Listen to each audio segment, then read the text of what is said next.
Uang apa itu? Itu uang pribadi saya. Uang pribadi? Ya. Dari mana uangnya itu? Izin menjelaskan Yang Mulia. Sebetulnya ini sesuatu yang saya ya udah. Jadi ayah saya tahun 2012 itu didiagnosa cancer, liver cancer Yang Mulia. Lalu beliau itu sudah merantau dari muda ke Merauke Yang Mulia. Ke Merauke, lalu ke Jayapura. Saya juga 13 tahun di Jayapura, akhirnya besar. Punya anak 5, di sekolahin ke luar negeri. Terus pas beliau sakit, beliau jual semua aset, semua tabungan dikeluarin, dia tukar semua sama Singapura dolar. Mintanya cuma satu, mau berobat ke Singapura untuk sembuh Yang Mulia. Tapi ya Tuhan berkehendak lain. Beliau akhirnya 2 tahun, 2014 beliau meninggal.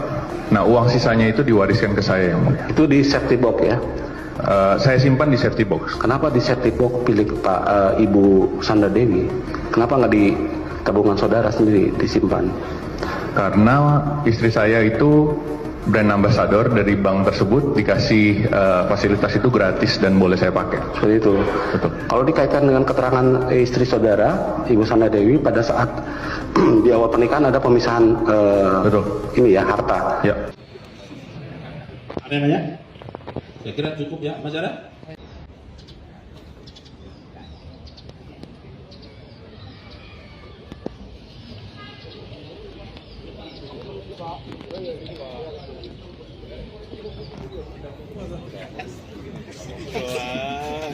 Kelas.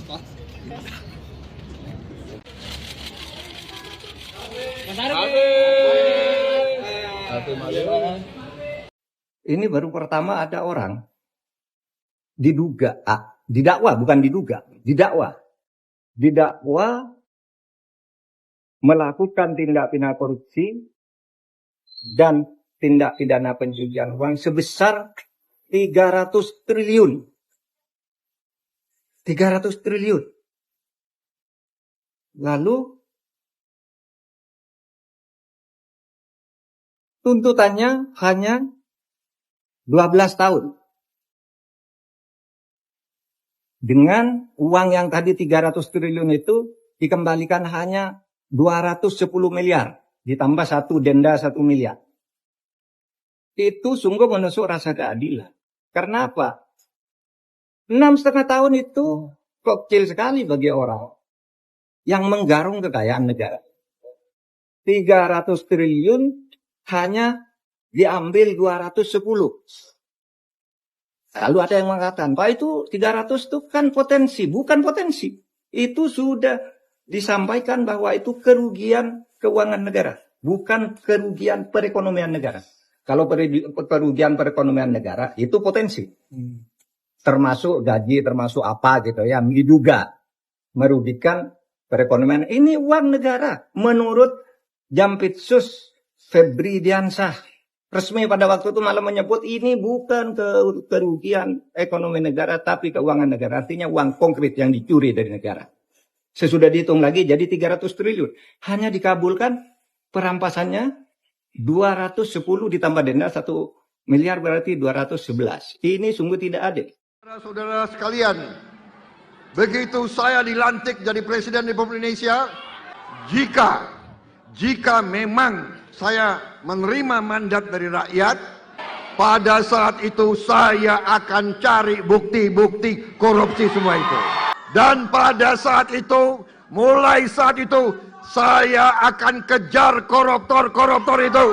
Bila perlu, sampai ke Antartika, sampai ke padang pasir yang paling jauh, akan saya kejar.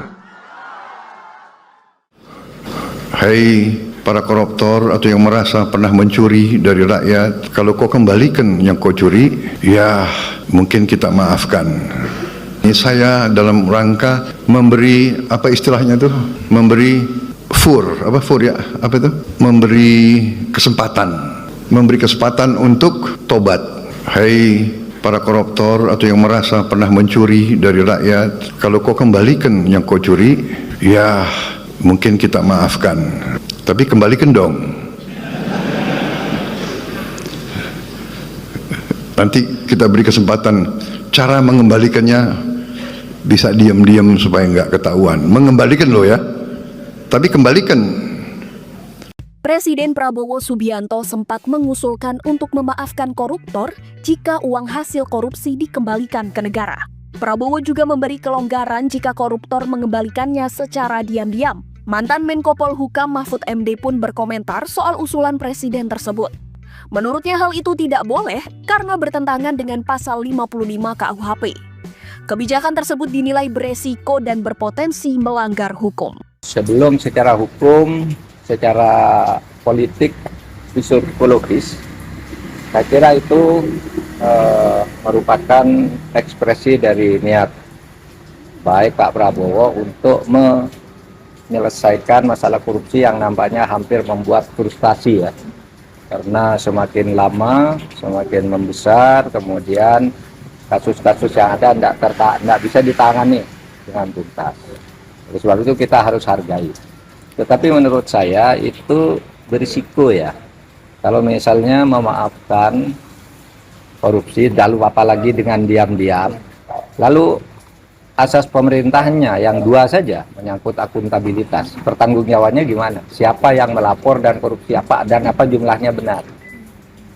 Lalu asas transparansi juga bagaimana? Belum lagi bertentangan dengan undang-undang misalnya.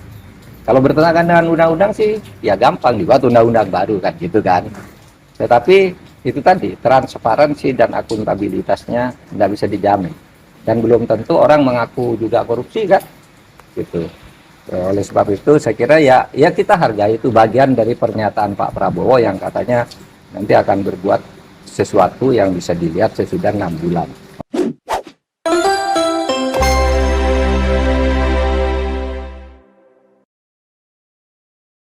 Karena begini saudara sekalian, kalau Prabowo nyuruh begitu mana ada berani anak buahnya mengoreksi dia.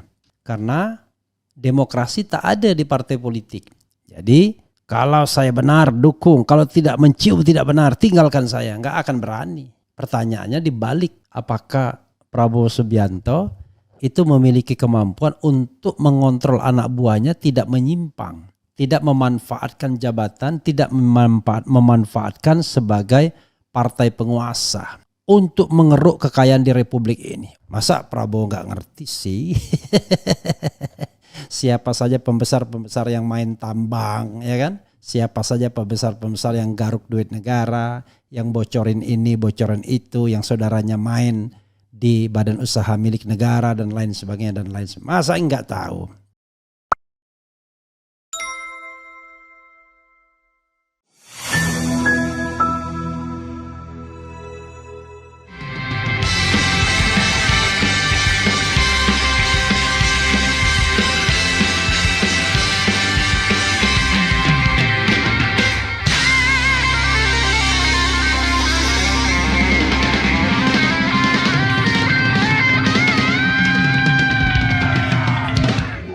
Begitu kau mencium saya berada di jalan yang tidak benar, silakan tinggalkan saya.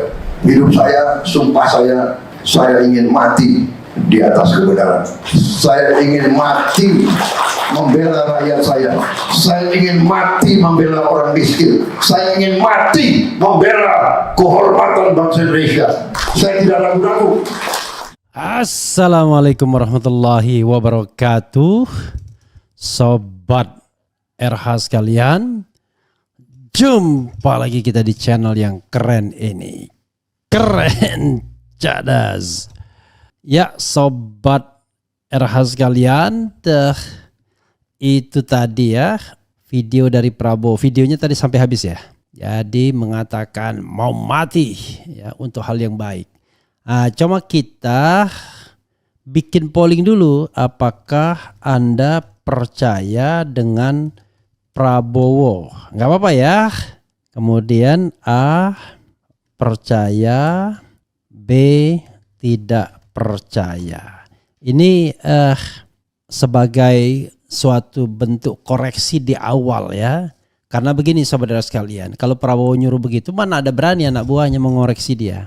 Karena demokrasi tak ada di partai politik.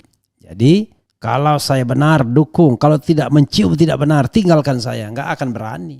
Pertanyaannya dibalik. Apakah Prabowo Subianto itu memiliki kemampuan untuk mengontrol anak buahnya tidak menyimpang.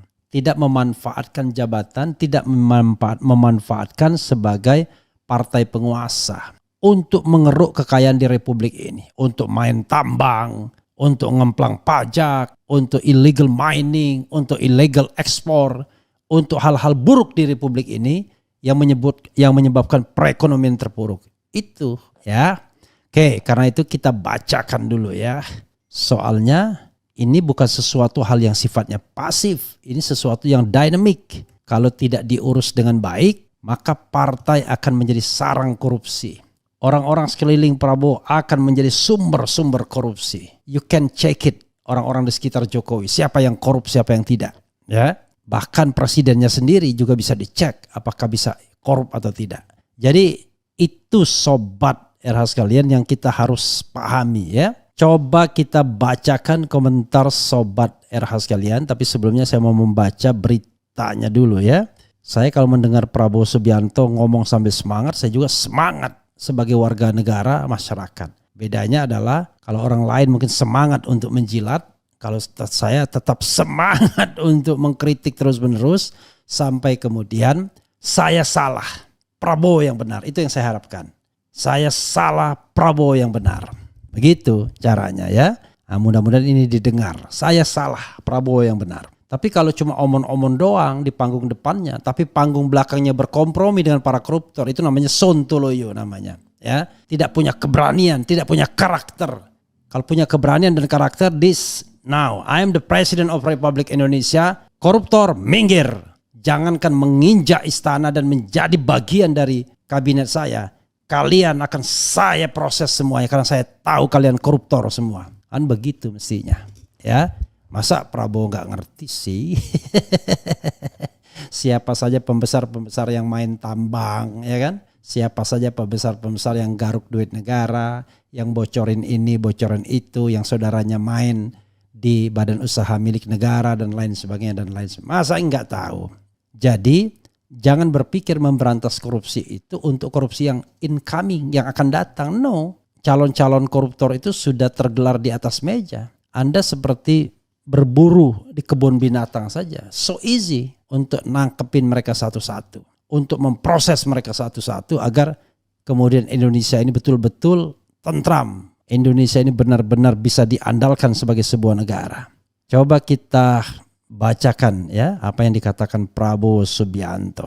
Ya, saya selalu bersemangat kalau Prabowo menyatakan saya akan berantas korupsi, itu saya selalu bersemangat. Oke, Prabowo, saya ingin mati di atas kebenaran, membela rakyat. Kita bacakan dengan semangat ya. Presiden terpilih sekaligus Ketua Umum Partai Gerindra Prabowo Subianto memberikan arahan dan pesan bagi seluruh kader Partai Gerindra yang lolos ke DPR RI periode 2024-2029 di Padepokan Garuda Yaksa Hambalang, Bogor, Jawa Barat. Dalam pidatonya Prabowo mengingatkan kepada para kader agar senantiasa setia bangsa dan negara Indonesia. Ia pun bersumpah siap mati membela rakyat. Hidup saya, sumpah saya ingin mati di atas kebenaran. Saya ingin mati membela rakyat saya, tegas Prabowo. Saya ingin mati membela orang miskin. Saya ingin mati membela kehormatan bangsa Indonesia. Saya tidak ragu-ragu lanjutnya.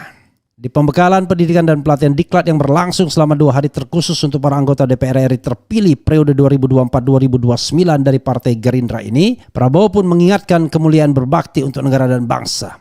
Ingat, berbakti bekerja untuk rakyat kita itu mulia. Kita berada di jalan yang benar. Kita tegak lurus kesetiaan kita kepada rakyat, kepada bangsa kita, pesannya. Dari 18 partai politik peserta pemilu 2024, KPU menetapkan 8 diantaranya memenuhi ambang batas parlemen atau parliamentary threshold sebesar 4%. Dari hasil rekapitulasi, Gerindra mendapatkan 86 kursi di DPR. Dari 78 ke 86, jadi tambah 8 kursi saudara sekalian. Tidak lebih baik dari penambahan yang diperoleh oleh Golkar terutama, termasuk juga oleh partai-partai yang didukung Anies Baswedan. Ini memunculkan paradoks. Kok bisa Prabowo berpesta dengan suaranya, partainya enggak? Padahal yang namanya Gerindra itu identik dengan Prabowo Subianto. Ya, kok ada split tiket orang ya? kok ada yang pilih Golkar, tapi kemudian Prabowo Subianto yang dipilih ya, it's okay, nggak apa-apa lah. Tapi begitu ya Sobat Era sekalian, jadi kalau kita bicara tentang tekad, jangan hanya omon-omon. Nanti kita lihat para pengkritik itu diapakan, dihargai atau ditangkap atau kemudian dijebloskan dalam penjara karena Prabowo akhirnya bukan menjadi pemimpin yang mau mati demi rakyat, tetapi pemimpin yang menikmati kekuasaan. Nah, saya ngomong begini Sobat Era sekalian karena saya pengen berada di tempat yang pahit. Yang tempat manisnya sudah pasti banyak. Udah pasti banyak orang yang bertepuk tangan mengatakan Prabowo nasionalisme sejati, Prabowo hebat, Prabowo ini itu. Sambil berharap mudah-mudahan saya jadi menteri. Mudah-mudahan saya jadi dirjen. Mudah-mudahan saya jadi sekjen. Mudah-mudahan saya jadi komut atau komisaris BUMN. Mudah-mudahan bisnis saya lancar, mudah-mudahan ini dan itu. Hati-hati Pak Prabowo dengan orang-orang seperti ini. Inilah perusak bangsa. Jadi perusak bangsa itu bukan orang yang mengkritik kekuasaan, tapi orang yang berada dalam lingkar kekuasaan, menikmati kekuasaan, mencari rente dari kekuasaan, menggaruk uang negara, menggaruk kekayaan negara, membuat bisnis di dalam istana, menjadikan istana sebagai pusat negosiasi, ya, itu yang terjadi. Jadi sekali lagi jangan risau dengan orang seperti saya. Orang seperti saya tidak punya daya rusak, cuma daya mengingatkan. Ya paling bisa bikin rusak telinga saja, bikin merah telinga. Tapi yakinlah ya, tidak ingin jabatan, tidak ingin kenikmatan kekuasaan yang sekarang Pak Prabowo peroleh ya di dalam Pilpres kemarin. Tapi selalu akan harus ada orang yang mengingatkan. Jadi Pak Prabowo, saya hanya ingin mengingatkan, jangan ulangi kesalahan presiden-presiden terdahulu di mana keluarganya terlibat dalam KKN, terlibat dalam kenikmatan kekuasaan, terlibat dalam politik feodal. Bangunlah tidak hanya kesejahteraan rakyat dan pemberantasan kemiskinan serta pemberantasan korupsi, tapi juga demokrasi yang genuine, demokrasi yang partisipatif. Karena hanya dengan demokrasi yang partisipatif akan muncul pribadi-pribadi tangguh, pribadi-pribadi intelektual, pribadi-pribadi yang mandiri, bukan para penjilat, bukan orang yang kemudian ingin rente kekuasaan, melipir kekuasaan siapapun yang menang. No, orang tersebut bukan orang yang setia sesungguhnya, tapi orang yang cuma sekedar ingin menikmati kekuasaan. Begitu Pak Prabowo ya. Oke, mumpung kita bisa bicara keras. Saya tidak tahu setelah dilantik tiba-tiba tidak ada lagi ruang demokrasi. Mudah-mudahan tidak terjadi demokrasi kita yang regresif. Seperti dikatakan Pak Jim Lee, salah satu pendukung Anda di Melbourne University, bahwa demokrasi di era Jokowi regresif. Mundur, bukan progresif, tetapi mundur, bukan maju. Padahal yang namanya amanat konstitusi adalah menumbuh kembangkan kedaulatan rakyat. Ya, negara Indonesia adalah negara yang berkedaulatan rakyat. Jadi bukan berkedaulatan presiden. Tidak ada daulat raja atau daulat presiden, tapi yang ada adalah daulat rakyat. Ya, begitu Sobat Era sekalian. Oke, saya juga bicara mengenai membuat polling ya. Ini mohon maaf kepada Pak Prabowo, saya terpaksa membuat polling untuk melihat apakah Anda percaya dengan Prabowo, dan dari 1.800 yang voting, yang percaya cuma 28%, yang tidak percaya 72%. Jangan marah Pak ya. Karena ini bisa dibungkam dengan prestasi Bapak. Akan terbungkam mereka yang tidak percaya itu. Oke, lihat saja nanti menteri-menterinya siapa saja. Kalau masih ada Erlangga dan Bahlil, ya sama aja bohong deh. Saya tunggu cuma bacain ya. Kalau Pak Wowo benar tepati janji, langkah awal harusnya usut akun Fufu Fafa ya. Familinya dicarikan pekerjaan. Tergantung standar yang digunakan untuk menyatakan sesuatu adalah benar atau salah. Apakah pemilu kemarin benar atau salah, adil atau zalim? Kebenaran mesti dimulai dari fondasi yang pasti benar. Nah, kalau sudah ngomong begini pusing kepala saya, ya. Karena saya punya standar tinggi, yaitu haram hukumnya mengendorse menjadi bagian dari pemimpin yang memperoleh kekuasaan dengan cara curang. Dan saya meyakini itu, bahwa kecurangan terjadi. Terutama cawe-cawe Mulyono dengan menggerakkan aparat negara dan keuangan negara. Termasuk BUMN di dalamnya. termasuk menteri-menterinya ikut terlibat. Jadi kalau pakai baseline begitu, pusing awak. From the beginning saya mengatakan haram, tidak percaya. Tapi sudahlah, sebagai umat manusia, sebagai warga negara, walaupun pemilunya comberan, saya mengatakan, walaupun menang dari comberan, tapi mudah-mudahan he becomes an enlightened leader.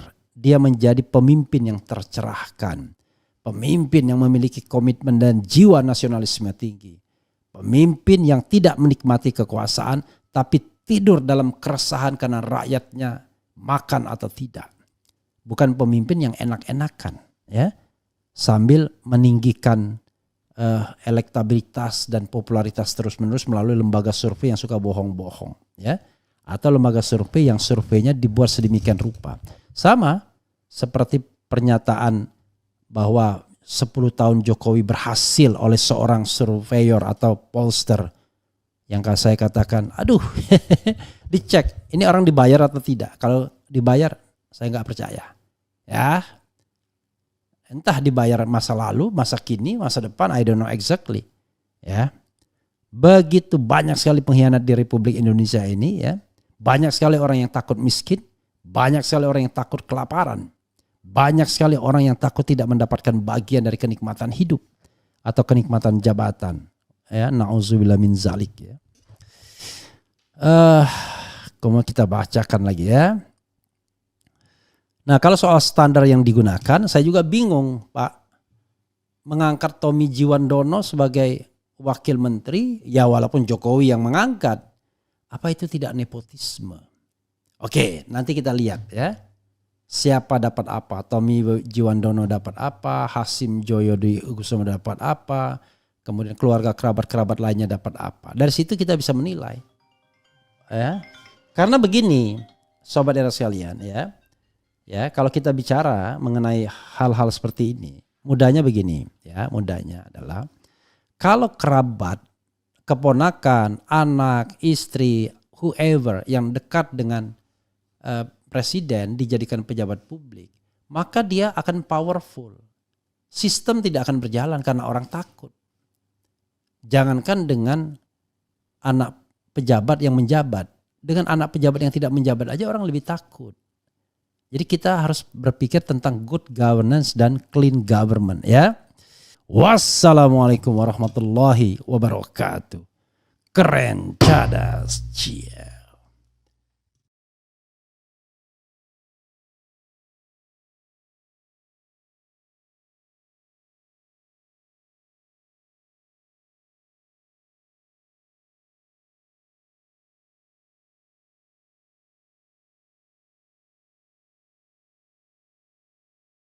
Promo akhir tahun daftar harga korupsi beserta hukuman penjaranya. Anda bisa lihat, kalau Anda korupsi di 300 triliun, Anda dipenjara selama 6,5 tahun. Kalau ini masih dirasa keberatan, Anda bisa ambil promo kedua, korupsi 150 triliun, Anda cuma dipenjara 3,25 tahun. Ini pun kalau Anda merasa terlalu lama, Anda bisa ngambil promo ketiga, korupsi 75 triliun, maka Anda dipenjara selama 1,625 tahun. Kalau ini pun masih dianggap terlalu berat, Anda bisa ambil promo 4, ya, korupsi di harga 37,5 triliun, maka Anda akan dipenjara selama 0,81 tahun atau 8 bulan. Ini kalau masih dirasa berat, Anda bisa ambil promo ini, nyolong uang negara 18,7 triliun, dan Anda akan dihukum selama 0,406 tahun atau selama 4 bulan. Begitu juga seterusnya. Nah, ini silakan disimak. Ini promo akhir tahun daftar harga korupsi maling beserta hukuman penjara. Mumpung ngurai, Grek. Ayo teruntuk para pejabat, ya. Silahkan korupsi. Ini promo akhir tahun. Terima kasih. Gue pertanyaan, seandainya lu merugikan uang negara ratusan triliun, itu udah pastilah kalau merugikan uang negara ratusan triliun, setidak-tidaknya yang masuk ke diri lu sendiri, paling dikit 5 triliun aja adalah, gitu ya. Anggaplah 5 triliun. So, let's change it. Lu dapat uang 5 triliun. Oke. Dengan resiko di penjara 6,5 tahun. Mau gak lu ambil? 5 triliun? Ada uang 5 triliun nih. Di dalam penjara 6,5 tahun. will you be the corruptor or not? Ada yang mengkorupsi uang negara 270 triliun. Mana pernyataanmu? Mana kemarahanmu? Mana pidatomu? Yang ada bahkan kau mengatakan koruptor-koruptor itu kita maafkan kalau uang mereka dikembalikan. Tiba-tiba sekarang diputuskan hukumannya di bawah tuntutan jaksa. Ada nggak pidato presiden yang mengatakan saya geram kok tiba-tiba orang sudah mengambil uang negara 270 triliun tapi masih dihukum dengan hukuman di bawah tuntutan jaksa? Nggak ada pidatonya. Ini maksudnya Afem Muiz ya? Saya tahu. Beri aing uang 300 triliun dan aing siap dihukum penjara 6,5 tahun dengan denda 1 miliar. Coba kene sesana genya. Aduh, muni asa kejam kene ka badau gayam can beungeut narjetnya pasti tewak can hukumanana. Wah, sampai dah lah tuh ah. Jika kerugian negara 300 triliun menyebabkan vonis 6,5 tahun penjara. Berdasarkan parameter ini, mari kita belajar berhitung kira-kira berapa kerugian negara yang bisa ditebus dengan 1 hari penjara. 6,5 tahun sama dengan 365 hari dikali 6,5. Hasilnya adalah 2.372,5 hari. Jadi 300 triliun menyebabkan hukuman 2.370 hari. Ini dibulatkan saja. Jadi 1 hari penjara sama dengan 300 triliun per 2.370. Tentu saja bukan seperti ini cara menghitung atau sistem hukum yang berlaku di negara kita ya. Ini cuma belajar berhitung. Dan merujuk dari hasil kalkulator, hasilnya dalam 1 hari penjara, kalau dengan parameter ini berarti kerugian negara yang tertebus adalah 126.582.278.481 120 miliar sekian. Ini adalah kerugian negara yang terbayar dengan 1 hari penjara. Ini kembali lagi bukan seperti ini sistem menghitung hukuman di Indonesia. Tentu saja banyak faktor, pelakunya ada banyak alasan-alasan, ada banyak keringanan-keringanan juga kan. Yang jelas kalau secara matematika, ketika kita merugikan negara sebesar 126 miliar sekian ini, hukumannya adalah 1 hari penjara.